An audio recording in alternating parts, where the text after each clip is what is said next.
హైదరాబాద్ నగరంలో 75వ స్వాతంత్ర వేడుకలు ఘనంగా జరిగాయి.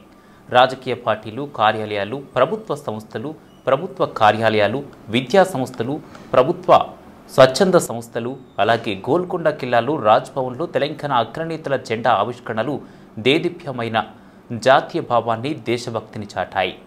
దేశానికి స్వాతంత్రం వచ్చి 75 వసంతాలు పూర్తి చేసుకున్న సందర్భంలో భాగ్యనగరంలో వజ్రోత్సవాల సంబరాలు వెల్లివిరిశాయి. చిన్నారులు, యువతీ యువకులు, పోలీసులు, రాజకీయ నేతలు, సినీ ప్రముఖులు ఊరువాడ అన్ని ఏకమై జెండా పండుగను నిర్వహించుకున్నారు. మహాత్ములు సాధించిన స్వాతంత్రాన్ని స్వేచ్ఛగా ఆస్వాదించడంతో పాటు ఎన్నో సాధించాలని రాజకీయ నేతలు పిలుపునిచ్చారు. గోల్కొండ కిల్లాలో సీఎం కేసీఆర్, రాజ్భవన్లో గవర్నర్ తమిళిసై, గాంధీభవన్లో టీపీసీసీ చీఫ్, పరేడ్ గ్రౌండ్లో సీఎస్ సోమేష్ కుమార్ ఇలా జెండాలను ఎగరవేసి దేశభక్తిని చాటుకున్నారు. ఆయా ముఖ్య కార్యాలయాల్లో సైనిక విన్యాసాలు ఆకట్టుకున్నాయి. పరేడ్ గ్రౌండ్స్లో చేసిన ఎన్సీసీ క్యాడెట్ల పరేడ్స్ చూపలను ఆకట్టుకుంది. స్వతంత్ర భారత వజ్రోత్సవాల్లో భాగంగా నేడు తెలంగాణ రాష్ట్ర వ్యాప్తంగా సామూహిక జాతీయ గీతాలాపనకు అన్ని జిల్లాల్లో ఏర్పాట్లు ముమ్మరంగా జరుగుతున్నాయి. రాష్ట్ర వ్యాప్తంగా నేడు 11:30 సామూహిక జాతీయ గీతాలాపన చేయనున్నారు. దీనిలో భాగంగా సీఎం కేసీఆర్ హైదరాబాద్ అబిడ్స్ జీపీఓ కూడలి వద్ద గీతాలాపనలో పాల్గొనున్నారు. ఈ మేరకు Abids GPO circle, necklace road కూడళ్ల వద్ద ఏర్పాటు చేయాలని అధికారులను సీఎస్ ఆదేశించారు. హైదరాబాద్లోని అన్ని కూడళ్ల వద్ద సామూహిక జాతీయ గీతాలాపనకు నగర ట్రాఫిక్ పోలీసులు అన్ని ఏర్పాట్లు చేశారు.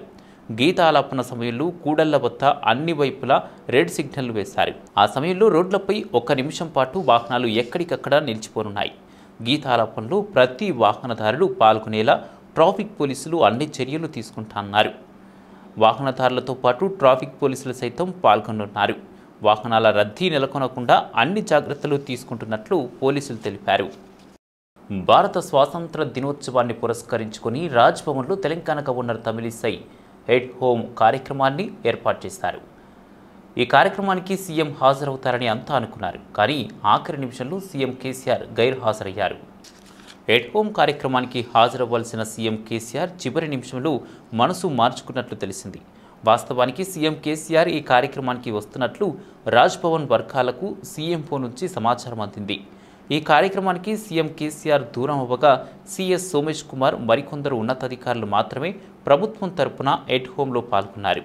మంత్రులు, ఇతర టీఆర్ఎస్ ప్రజాప్రతినిధులు ఈ కార్యక్రమంలో కనిపించలేదు. I gave invitation to each and everyone. Personally wrote letter to our CJ and our Honorable CM. Actually, there was a message from the CM office that he will land here by 6:55. And I was rushing from Puducherry and I landed here by 6 o'clock. And I was waiting, and even CJ was waiting because we had a message like that. But unfortunately, we are unable to. రవి అస్తమించిన British సామ్రాజ్యాన్ని ఉద్యమాలతో తరిమి భారత్ స్వేచ్ఛకు, సార్వభౌమాధికారానికి ప్రతీకగా త్రివర్ణ పతాకం ఆవిష్కృతమై నేటితో 75 వసంతాలు పూర్తయ్యాయి. ఈ చారిత్రక సందర్భాన్ని పురస్కరించుకొని హర్ ఘర్ తిరంగా చేపట్టాలని రాష్ట్ర ప్రభుత్వం పిలుపునిచ్చింది. 1857 సిపాయిల తిరుగుబాటు సందర్భంలో విరోచితంగా పోరాడిన ఝాన్సీ లక్ష్మీబాయి మొదలుకొని వేలాది మంది స్వాతంత్ర సమరయోధులు తమ ప్రాణాలర్పించి స్వాతంత్ర జ్యోతిని వెలిగించారు. స్వాతంత్రం నా జన్మ హక్కని చాటిన లోకమాన్య బాల గంగాధర తిలక్ శాంతి, అహింసలతో స్వాతంత్ర పోరాటాన్ని శిఖరాగ్రానికి చేర్చిన మహాత్మా గాంధీ, ఆజాద్ హింద్ ఫౌజ్ను నడిపి సమరసేనానిగా నిలిచిన సుభాష్ చంద్రబోస్, చిరునవ్వుతో ఉరికంబమెక్కిన ధీరోదాత్తుడు భగత్ సింగ్ వంటి ఎందరో మహనీయుల త్యాగఫలం నేడు మనం అనుభవిస్తున్న స్వాతంత్ర పోరాటంలోనూ నవభారత నిర్మాణంలోనూ మహోన్నతమైన పాత్ర పోషించిన తొలి ప్రధాని జవహర్లాల్ నెహ్రూ, తొలి హోంమంత్రి సర్దార్ వల్లభాయ్ పటేల్, మహోన్నత తాత్వికుడు, సంస్కర్త, భారత రాజ్యాంగ నిర్మాత డాక్టర్ బాబాసాహెబ్ అంబేద్కర్ వంటి మహానుభావుల సేవలు చిరస్మరణీయాలు అని సీఎం కేసీఆర్ గోల్కొండ కిల్లా సాక్షిగా పేర్కొన్నారు. పార్టీ ఫిరాయింపులకు తెలంగాణ రాష్ట్రాన్ని సీఎం కేసీఆర్ ప్రయోగశాలగా మార్చారని టీపీసీసీ చీఫ్ రేవంత్ రెడ్డి ఆరోపించారు. కాంగ్రెస్ కార్యకర్తలు ఎవరూ పార్టీ వీడొద్దు, 8 ఏళ్లు కొట్లాడిన నాయకులు 1 ఏడాది ఓపిక పడితే కాంగ్రెస్ పార్టీని అధికారంలోకి వస్తుంది. మునుగోడు ఉప ఎన్నిక అనేది తెలంగాణ భవిష్యత్తు కాబోతోంది. టీఆర్ఎస్ బీజేపీలకు బుద్ధి చెప్పాల్సిన సమయం ఇదంటూ రేవంత్ రెడ్డి పిలుపునిచ్చారు. పార్టీ మారి చరిత్రహీనులుగా ఎవరూ మిగిలిపోవద్దు అని కార్యకర్తలకు రేవంత్ సూచించారు. మునుగోడు ఉప ఎన్నికల సందర్భంగా తెలంగాణ రాష్ట్రాన్ని అభివృద్ధి చేసి సంక్షేమము అభివృద్ధి పేద ప్రజలకు అందుబాటులోకి తీసుకొచ్చి ఆ ప్రాంత ప్రజలను ఓట్లు అడిగి గెలవడానికి ప్రయత్నం చేస్తుంటే ఈ రాష్ట్ర ముఖ్యమంత్రిని ప్రజలు గౌరవించి ఉండే. కానీ ఎప్పటిలాగానే కుక్కతోక వంకర ఎట్లా ఉంటుందో చంద్రశేఖరరావు గారు మళ్ళొకసారి ఈ ఉప ఎన్నికలల్లో ప్రతిపక్ష పార్టీలకు సంబంధించిన ప్రజాప్రతినిధులను ముఖ్యంగా సర్పంచులను ఎంపీటీసీలను కొనుగోలు చేయడం ద్వారా గెలవాలనే ప్రయత్నం చేస్తున్నారు. తెలంగాణ రాష్ట్రాన్నే ఫిరాయింపుల ప్రయోగశాలగా మార్చి ప్రజాస్వామ్యాన్ని హత్య చేస్తూ వచ్చిన చంద్రశేఖరరావు గారు ఇప్పుడు కూడా అదే ప్రక్రియకు పాల్పడుతున్నాడు. నల్గొండ జిల్లా మునుగోడు ప్రాంతము పోరాటాల ప్రాంతము. ఆ ప్రాంతంలో ప్రజల యొక్క సమస్యల మీద నికార్సుగా కొట్లాడిన నాయకులు ధర్మభిక్షం గారు కావచ్చు, మల్లు స్వరాజ్యం గారు కావచ్చు, ఇలా చెప్పుకుంటూ పోతే పాల్వే గోవర్ధన్ రెడ్డి గారు కావచ్చు, ఎంతో మంది నాయకులు అక్కడ ఉన్నారు. అట్లాంటి ప్రాంతంలో కొనుగోళ్లు అమ్ముడుపోవడం అనే చరిత్ర లేదు. కానీ కొత్త చరిత్రకు ఈరోజు తెరలేపుతున్నారు. బీజేపీ చీఫ్ బండి సంజయ్ చేపట్టిన 3వ విడత ప్రజా సంగ్రామ యాత్రలో ఉద్రిక్తత చోటు చేసుకుంది. జనగామ జిల్లా దేవూరుపల మండలంలో బండి సంజయ్ పర్యటనలో టీఆర్ఎస్ నేతలు హల్చల్ చేశారు. ఒకరిపై ఒకరు రాళ్ల దాడి చేసుకున్నారు. బీజేపీ వెంట ఉన్న 500 మంది గూండాలు టీఆర్ఎస్ నేతలపై దాడి చేశారని మంత్రి ఎర్రబెల్లి దయాకర్ ఫైర్ అయ్యారు. దీనిపై పోలీసులకు ఫిర్యాదు చేశారు. అనంతరం గాయపడిన కార్యకర్తలను ఎర్రబెల్లి దయాకర్ పరామర్శించారు. డీజీపీకి ఫిర్యాదు చేస్తారని హెచ్చరించారు. కట్టెలతోటి రాళ్లతోటి జల 6 కార్యకర్తలకు ప్రజలు కూడా సత్యమ్మ ఏ పార్టీ కాదు, సత్యమ్మ న్యూట్రల్, ఆమె జెండా ఎగరేస్తానంటే ఆయనకు వచ్చింది. అంటే ఒక 15th ఆగస్టు జెండా ఎగరేసిన సత్యమ్మ ఎవరు ప్రాంతం ఆమె కూడా చేయించాక దెబ్బదాకి బాధపడుతున్నది. ఆమె క్లియర్గా చెప్తున్నది, బీజేపీ వాళ్ళు రాళ్లు వేయటం వల్ల నాకు చెయ్యి దెబ్బదాకినది. ఒక కార్యకర్త మనకు కాలు నెత్తి పలిగింది, ఆయన వికలాంగుడు, వేరే కాలు ఇరిగింది, వారికి ఏళ్ళు ఇరిగినాయి. అంటే రాళ్లతోటి ప్రిపేర్ అయ్యి దాడి చేయటం. ఇప్పుడు అదే మా వాళ్ళు వాళ్ళ 500. బండి సంజయ్ బీజేపీ నేతలపై జరిగిన దాడిని తీవ్రంగా ఖండిస్తున్నట్లు ఎంపీ కిషన్ రెడ్డి అన్నారు. టీఆర్ఎస్ నేతలు చేసిన దాడిని ఓ అధికార మంత్రి సమర్థించుకోవడం దారుణమన్నారు. టీఆర్ఎస్ ప్రభుత్వానికి కాలం దగ్గర పడిందంటూ ఇంకా మిగిలినది 5-6 నెలలే అంటూ ఎంపీ కిషన్ రెడ్డి హెచ్చరించారు. ఆ యాత్ర పైన దాడి జరగడం అవుతున్నదో నేను పూర్తిగా దీన్ని ఖండన చేస్తా ఉన్నాను. టీఆర్ఎస్ పార్టీకి చెందినటువంటి మంత్రి స్వయంగా దీన్ని సమర్థించుకోవడం ఏదైతున్నదో ఇంతకంటే ఘోరం ఇంకొకటి ఉండదు. పూర్తిగా వాళ్ళ పీఠాలు కదిలిపోతా ఉన్నాయి. వాళ్ళ నిలబడ్డటువంటి కాళ్ళ కింద మరి మట్టి కదులుతా ఉంది. కాబట్టి ఈరోజు టీఆర్ఎస్ పార్టీ ఈ రకంగా. జనగామ జిల్లా దేవరూపల మండలంలో బీజేపీ టీఆర్ఎస్ కార్యకర్తల మధ్య ఘర్షణపై తెలంగాణ బీజేపీ అధ్యక్షుడు బండి సంజయ్ ఫైర్ అయ్యారు. అధికార పార్టీ కార్యకర్తల దాడిలో బీజేపీ కార్యకర్తలకు గాయాలయ్యాయని, పోలీసులు ఏం చేస్తున్నారని బండి సంజయ్ ఆగ్రహం వ్యక్తం చేశారు. డీజీపీ మహేందర్ రెడ్డికి ఫోన్ చేశారు. తమపై దాడులు జరుగుతుంటే పోలీసు కమిషనర్ ఏం చేస్తున్నారని మండిపడ్డారు. తమ కార్యకర్తలిద్దరికీ తలలకు గాయాలయ్యాయని, బీజేపీ కార్యకర్తలపై దాడి విషయంలో పోలీసులు స్పందించకపోతే గాయపడ్డ కార్యకర్తలను డీజీపీ ఆఫీసుకు తీసుకొస్తానని, ముఖ్యమంత్రిని రమ్మనండి అంటూ డీజీపీకి డెడ్ లైన్ విధించారు. 6 months మీ గవర్నమెంట్, 6 months ఓన్లీ 1 year మీ గవర్నమెంట్ ఉండాలి.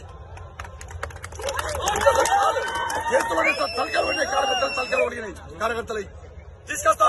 ఆ 2 కార్యకర్తలు మేము డీజీపీ మీ దగ్గర తీసుకొస్తా సార్. చలో చూస్తాను, నేను కూడా చూస్తా. ఆ 2 కార్యకర్తలు మీరు డీజీపీ ఆఫీస్ మీ దగ్గర తీసుకొస్తారు. చలో చూపడతా, రమ్మని ముఖ్యమంత్రి రమ్మని చెప్పండి, నేను చూస్తాను. నేను కూడా లా అండ్ ఆర్డర్ కంట్రోల్ చేయాలి మేము అనుకుంటున్నాం. కానీ మీ పోలీసు కొంతమంది అధికారులు లా అండ్ ఆర్డర్ కంట్రోల్ దెబ్బతీసే ప్రయత్నం చేస్తున్నారు. ముఖ్యమంత్రి గవర్నమెంట్ కొమ్ముగాస్తున్నారు. లా అండ్ ఆర్డర్ కంట్రోల్ చేయాలని ఆలోచన పోలీస్ ఆఫీసర్కి లేదు. మేము ప్రశాంతంగా పోతున్నాం. ఇంతవరకు ఇక్కడ కొనియాలి అందుకునే ప్రయత్నం చేస్తున్నారు. సంతోషంగా ఉన్నాం, మేము ప్రశాంతంగా ఉన్నాం, మేము సహనంతో ఉన్నాం. ఇలా కార్యకర్త తలకాయ కొట్టారు. మీ సిపి ప్రోగ్రామ్ కూర్చుంటారు. మీ సిపి దేనికోసం సార్ మీ సిపి ఉన్నది? జీతాలు ప్రగతి పనులు కలిస్తున్నారు సార్. కేసీఆర్ చేపలు కలిస్తున్నారు జీతాలు. ఎవరి కోసం ఇస్తున్నారు జీతాలు? అరే దాడి చేస్తాడు మరి మీరు సార్ నేను శ్రమిస్తున్నాను సార్ నేను మా కార్యకర్తలు కలిసి డీజీ ఆఫీస్కి వస్తాను మీ ఇష్టం చాలా చూద్దాన్ని కూడా చూస్తాను. శాంతి భద్రతల పరిరక్షణలో అత్యుత్తమ సేవలు అందించిన పోలీసులకు కేంద్ర ప్రభుత్వం పోలీస్ సేవా పథకాలు ఇస్తుంది. ఈ పథకాలకు తెలంగాణ రాష్ట్రం నుండి 2 ఐపీఎస్ అధికారులు ఎంపికయ్యారు. రాష్ట్ర అడిషనల్ డీజీపీ హోదాలో Rachakonda commissioner Mahesh Bhagwat, counter intelligence విభాగంలో ఎస్పీగా పనిచేస్తున్న దేవేందర్ సింగ్ చుంగీలు ఎంపికైనట్లు హోంశాఖ ఓ ప్రకటనలో తెలిపింది. వీరిద్దరికీ రాష్ట్రపతి పోలీస్ మెడ్స్కు ఎంపిక చేసింది. మరో 12 మంది పోలీస్ అధికారులను మెరిటోరియస్ సర్వీస్ పథకాలను ప్రకటించింది. పోలీసు బలగాల్లో మంచి పనితీరు కనబరిచిన అధికారులు సిబ్బందికి ఏటా స్వాతంత్ర దినోత్సవం సందర్భంగా కేంద్ర హోంశాఖ సేవల పథకాలను ప్రకటిస్తుంది. రాచకొండ సిపి మహేష్ భగవత్కు ప్రతిష్టాత్మక పోలీస్ మెడల్స్ దక్కడం ఇది 3వసారి. వీరితో పాటు ఫైర్ సర్వీసులో తెలంగాణ నుంచి 2 మెడల్స్కు ఎంపికయ్యారు. నేర పరిశోధన విభాగం, రైల్వే శాఖ, జైళ్ల శాఖ వంటి పలు శాఖలకు పలువురు పోలీసులు ఎంపికై మెడల్స్ తీసుకున్నారు. 75వ స్వాతంత్ర దినోత్సవం సందర్భంగా 15వ డివిజన్లో తలసేమియా రోగులకు మేయర్ మేకల కావ్య స్వేచ్ఛా వేదిక ఆధ్వర్యంలో ముత్తూట్ సహకారంతో రక్తదాన శిబిరం నిర్వహించారు. మేయర్ మేకల కావ్య అనేక మంది యువకులు రక్తదానం చేశారు. ఈ కార్యక్రమంలో deputy mayor Reddishetti Srinivas, corporator Meka Lalitha Yadav, Godugu Venu, Jamalpur Naveen, TRS working president Koneru Bhaskar, vice president Madhavareddy, TRS youth president Mekala Bhargavaram తదితరులు పాల్గొన్నారు. సికింద్రాబాద్ బోయిన్పల్లి మార్కెట్లో market association chairman Shankar Yadav ఆధ్వర్యంలో ఘనంగా స్వాతంత్ర వేడుకలు సాగాయి. మార్కెట్ అసోసియేషన్ సభ్యులతో కలిసి స్వాతంత్ర వేడుకలను అంగరంగ వైభవంగా జరిపారు.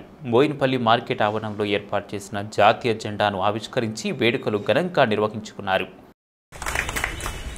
ఇప్పుడు రేపు జడ్జెస్ గారు చెప్పిన విధంగా, చీఫ్ మినిస్టర్ గారు చెప్పిన విధంగా రేపు 10 గంటలకు అందరూ ఐక్యమత్యమై అందరము ర్యాలీలాగా తీసి మన మార్కెట్ని విజయవంతం చేయాలని మనవి. ఇంకోటి మా టెంపో యూనియన్ 2 ఈసారి యాక్సిడెంట్ అయితే 50,000 ఇచ్చినాము అసోసియేషన్ తరఫు నుంచి. మళ్ళా ఇంకా 80 మందికి 50,000 లెక్క లోన్ ఇచ్చినాము.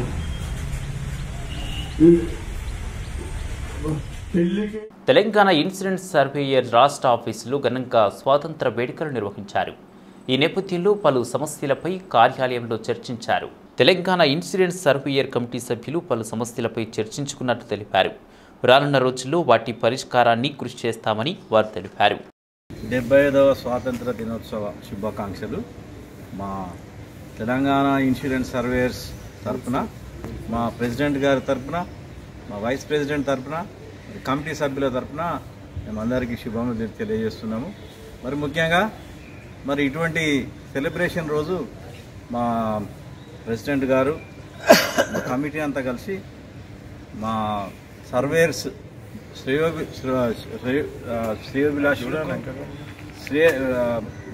మంచి జరగాలని, మరి వారి కోసం మేము ఎన్నో కార్యక్రమాలు ముందు జరపాలని ఒక నిర్ణయం చేసినాము.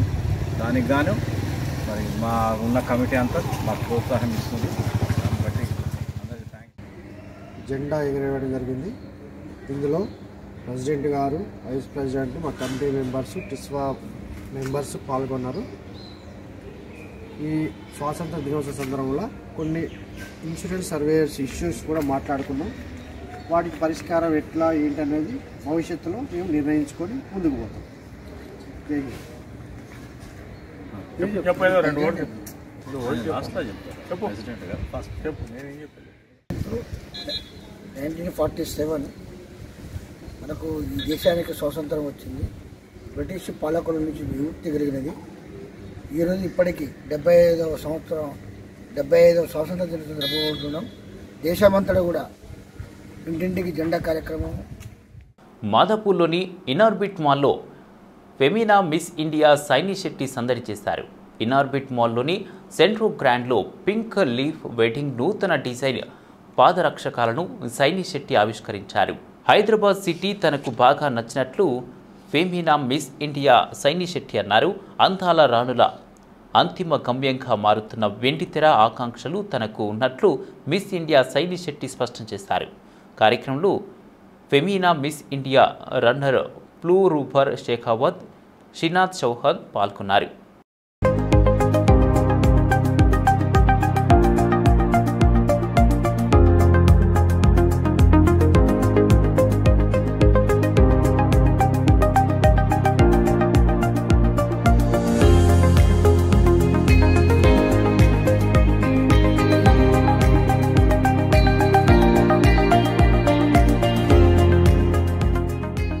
Shetty Femina Miss India World 2022 and I am right now wearing these Centro heels. Let me tell you, my fashion advice always has been trendy but comfortable, and these heels perfectly serve the cause. For now my sole focus is Miss World and I am putting my best foot forward and I hope I make you all proud. Hello everyone, my name is Shinata Chauhan and I am Femina Miss India 2022 second runner-up. Today I am here at the formal unveiling of Centro Grande's second store, and it could not be better than inaugurating the new collection at the store. It is my first time in Hyderabad and I am absolutely excited to look at the collection and everything. I got introduced with Centro heels back in Femina Miss India as they were our partners and I have been hooked to them. Karnataka రాష్ట్రంలోని బీదర్ ప్రాంతంలో ఘోర road ప్రమాదం చోటు చేసుకుంది. ఈ ప్రమాదంలో ఒకే కుటుంబానికి చెందిన 6 ప్రాణాలు కోల్పోయారు. ఎంతో సంతోషంగా దైవ దర్శనానికి వెళ్తుండగా కంటైనర్ను ఢీకొని ఓ కుటుంబం రోడ్డు ప్రమాదంలో కాకావికలమైపోయింది. ఘటనా స్థలానికి చేరిన పోలీసులు సహాయక చర్యలు చేపట్టారు. హైదరాబాద్ సైబర్ క్రైమ్ విభాగంలో హెడ్ కానిస్టేబుల్గా విధులు నిర్వహిస్తున్న గిరిధర్ తన 10 మంది కుటుంబ సభ్యులతో కలిసి కర్ణాటకలోని కలబురిగి జిల్లా గాన్గాపూర్లో దత్తాత్రేయ స్వామి దర్శనానికి కారులో వెళ్తున్నారు. బీదర్ జిల్లాలోని బంకూరు వద్దకు రాగానే అదుపు తప్పి కారు కంటైనర్ను వెనక నుండి ఢీకొట్టింది. ఈ ప్రమాదంలో కారులో ఉన్న వారిలో చిన్నారి సహా 4 అక్కడికక్కడే ప్రాణాలు కోల్పోయారు. సమాచారం అందుకున్న పోలీసులు సహాయక చర్యలు చేపట్టారు. మెరుగైన చికిత్స కోసం పోలీసులు క్షతగాతులను ఆసుపత్రికి తరలించారు. ప్రమాదంలో గాయపడిన ఓ వ్యక్తిని ఆసుపత్రికి తీసుకెళ్తుండగా చికిత్స పొందుతూ మరో వ్యక్తి ప్రాణాలు కోల్పోయారు. కారులో ఉన్న మరో 4కి గాయాలయ్యాయి. మృతులు గిరిధర్, ప్రియా, అనిత, మహేష్, డ్రైవర్ జగదీష్గా పోలీసులు గుర్తించారు. గాయపడిన వారిని బీదర్ జిల్లా ఆసుపత్రికి తరలించి చికిత్స అందిస్తున్నారు. బీదర్ తాలూకా మన్నల్లి పిఎస్లో కేసు నమోదు చేసి దర్యాప్తు చేస్తున్నారు. కాగా కుటుంబీకుల ఇంట్లో తీవ్ర విషాద ఛాయలు నిండుకున్నాయి. లోన్ యాప్ రికవరీ ఏజెంట్ల వేధింపులకు మరో యువకుడు బలయ్యాడు. రంగారెడ్డి జిల్లా ఇబ్రహీంపట్నం పెద్ద చెరువులో ఓ ఇంజనీరింగ్ విద్యార్థి దూకి ఆత్మహత్య చేసుకున్నాడు. నాగర్ కర్నూలు జిల్లాకు చెందిన విష్ణువర్ధన్ రెడ్డి షేర్గూడలోని తన అమ్మమ్మ ఇంట్లో ఉంటూ భారత్ ఇంజనీరింగ్ కాలేజీలో మొదటి సంవత్సరం చదువుతున్నాడు. సోమవారం ఉదయం 10 గంటల సమయంలో ఇబ్రహీంపట్నం చెరువు కట్ట వద్ద అందరూ చూస్తుండగానే చెరువులోకి దూకాడని ప్రత్యక్ష సాక్షులు పేర్కొన్నారు. అక్కడ ఉన్న పర్యాటకులు అతనిని కాపాడేందుకు చేసిన ప్రయత్నాలు ఫలించలేదని తెలిపారు. దీంతో పోలీసులకు సమాచారం అందించారు. రంగంలోకి దిగిన టీఆర్ఎఫ్ బృందాలు, పోలీసులు, ఫైర్ సిబ్బంది గాలింపు చర్యలు చేపట్టారు. గజ ఈతగాళ్లతో గాలింపు చేపట్టినా ఆచూకీ దొరకలేదు. దీంతో నేడు కూడా గాలింపు చర్యలు కొనసాగించనున్నారు. ఇద్దరు వచ్చారు లేడీస్, వాళ్ళక్కడ నిలబడి దుంకేసి అనగానే మేము ఆడపిల్ల వచ్చి చూసినాం. చూసేసరికి మాకు కొంచెం లోపలికి వెళ్ళిపోయి సంఖ్య కనిపిస్తుంది. ఇక మేము కిందకి వచ్చి దుంకేసరికి లోపలికి వెళ్ళిపోయింది. లోపలికి వెళ్ళిపోయింది. పాస్ ఫోన్ పెట్టిండు. గవర్నమెంట్ ఆఫీసర్స్ అంటారు. వాళ్ళు ఉండి ఇలా దుంకి చేతులు ఉన్నాయి పైకి గుంజాం అంత లోపల దుంకి మింగిండు లోపలికి వెళ్ళిపోయింది. లోపలికి ఉత్తగా ఇంతటే స్విమ్మింగ్ వస్తుంది కదా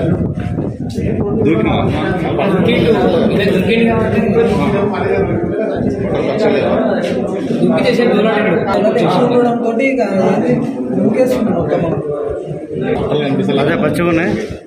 నేను ఇంకా దుంకిలో వర్కౌట్ కాదు. ఏం జరిగింది? వచ్చినాం మీద కూర్చుంటాం. కూర్చొని ఆల్రెడీ దుంకిండు.